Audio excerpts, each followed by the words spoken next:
Hi, I realized there were some things that I forgot to mention in this video, so I decided I would just record something in the beginning to mention them, and then I will let you see the rest of it.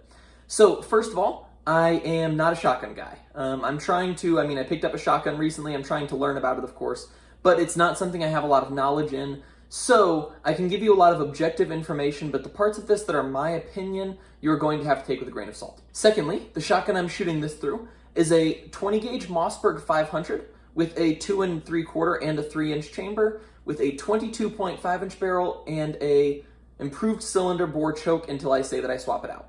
All right, let's get into the rest of the video.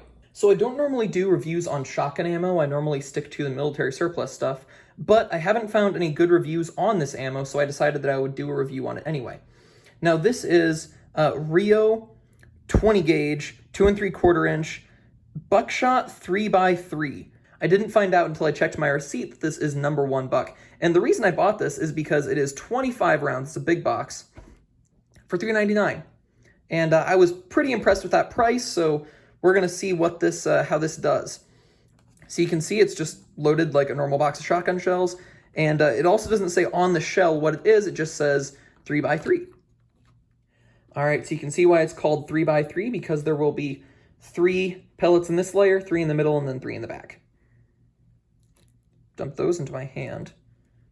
All right, so it looks like there were 2 waddings. There was this one in the front, and then this one in the back. And then the powder is round flakes. So I weighed the 9 pellets from the shell I pulled apart. The lowest was 37 grains, and the highest was 38.2 grains.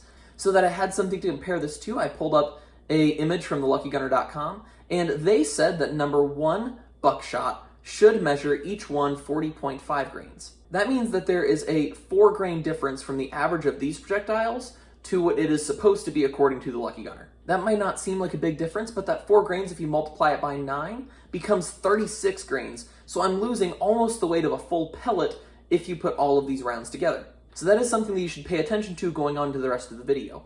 I did notice that this ammo did not have a super heavy recoil. That might be because of this, and that is a lower pressure load, or it could just be that this is a 20 gauge, and I've really only shot 12 gauge shotguns in the past. So we've got a full tube of 5 shells, and we're gonna see how fast this ammo is shooting.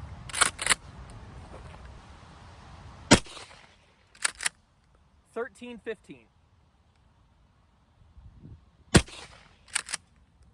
$13.14. $13.03. $13.12.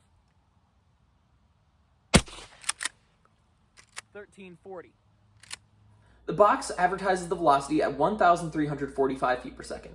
However, my average was 1,316.8 feet per second. I'll put the other numbers up on the screen so you can see them. That means that this is 30 feet per second lower from the box to what I actually received. Is that 30 feet per second enough to make a difference? Personally, I don't really think so, but I do think it should be noted here. And also, on the box, they could have been using a longer barreled shotgun. It's also possible that they just inflated it a little bit, because sometimes the numbers in the box can be a little bit optimistic. $4 for 25 rounds. I was kind of curious if it had any quality to it and how it patterned. So I'm gonna take some shots here, and at 15 yards first, and then push it back if I feel that is necessary. So as you can see, we got all 9 hits on target. 1, 2, 3, 4, 5, 6, 7, 8, 9. Covered them up with blue electrical tape, and the red electrical tape was my point of aim. So at 15 yards, all of them were on the target. All right, let's push it back to 25 and see how we're doing there. All right, so now we're out at 25 yards. Let's take another shot and see what the pattern does on this one.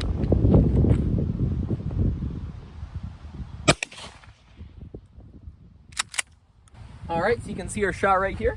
We have 1, 2, 3, 4, 5, 6, 7, and this one was the wadding. I don't know if it had a shot in it or not. So we have 7 on target.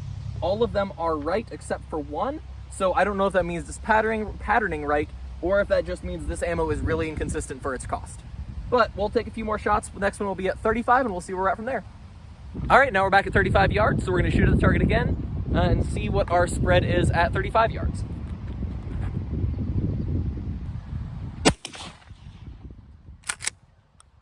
All right, so right now we can see 6 hits on the target. 1, 2, 3. This one is wide, 2 hits. So 4, 5, and 6, 1 hit the top. As you can see, probably these 5 would be inside of a man-sized target if I was shooting right there. So that's actually still getting pretty good spread, in my opinion, although it is definitely wide and I did have a few hit and miss the target. So I would have hit enough on the target that I think it would be incapacitating. But because I had some that missed the target, I would be kind of concerned about that too. However, this whole time I've been shooting an improved cylinder bore choke, and I have a full choke for this gun. So let's put the full choke in, try this again, and see what we get with those results. All right, so I'm out at 35 yards again. This time I have my full choke installed. And we're gonna shoot one more round at 35, see how we do with the full choke.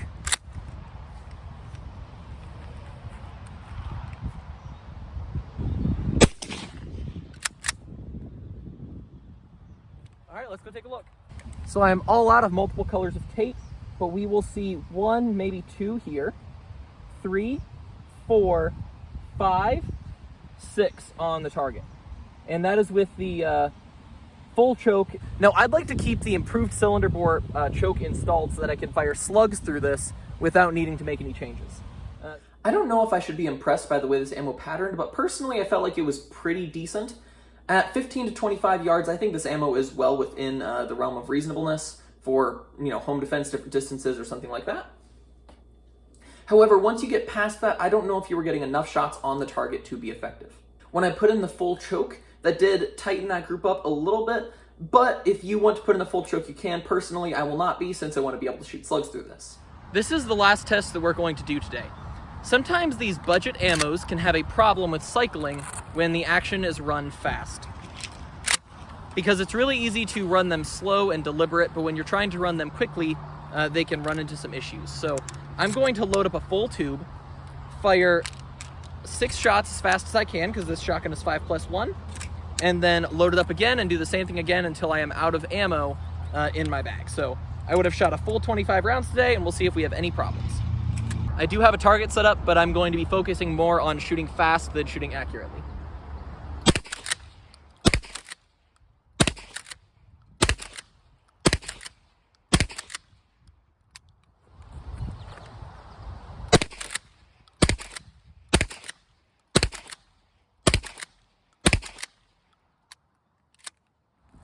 So I'm not familiar with shotguns. I'm trying to learn proper loading protocols, and I know my reloads are really sloppy.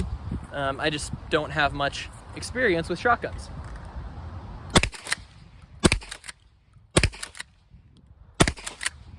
This is our target. As you can see, there are some flyers. Those could have just been me because I was shooting much faster than I'm really good at with shotgun. But we do actually have a pretty decent man-sized group at 15 yards.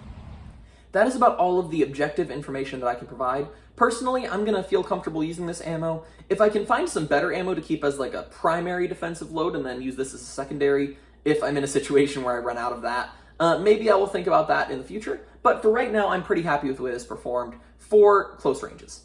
Now, it's possible that you know a lot more about shotguns than I do. This is not a shotgun channel, it's a military surplus channel, but I wanted to do a review of this ammo anyway because I found it and I did not find anything else on the internet really about it. So if you knew more about shotguns, let me know in the comments below if you think that this ammo was good or not good, if you think that it patterned poorly. One of the things that I am happy about was this ammo did feed consistently and reliably, which can sometimes be issues with certain budget ammos. Thank you guys so much. I've been 8mm Mauser Man, and I will see you in my next video. Which proves it's hard to get the best of a man named John. Big John. Big John.